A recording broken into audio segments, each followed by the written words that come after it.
तनुषला स्कूलमधून घेऊन आली होती. साहेबांच्या गप्पा चालू झाल्या होत्या. स्कूलमध्ये हे झालं ते झालं सांगत होता. टिफिनला कोणीतरी डोसा आणला होता आणि आता आमच्या साहेबांना पण खायचा होता, पण आंबवलेलं डोशाचं पीठ तर घरात नव्हतं. मग काय तनुषला बोलले, आज की नाही मी तुला रव्याचा डोसा बनवून देते. नंतर ना आम्ही दोघे पण फ्रेश झालो आणि लगेचच डोश्याची तयारी चालू झाली.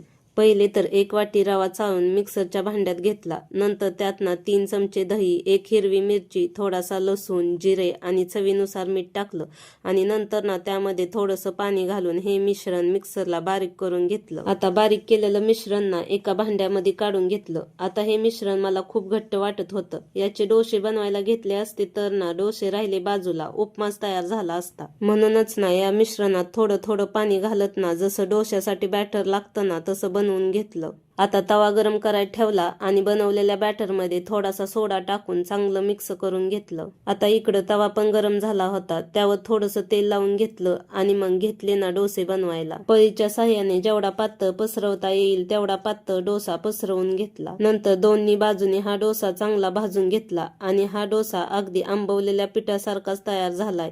नंतर दुसरा पण डोसा असाच बनवून घेतला. तोपर्यंत ना आमच्या साहेबांना चांगलीच भूक लागली होती.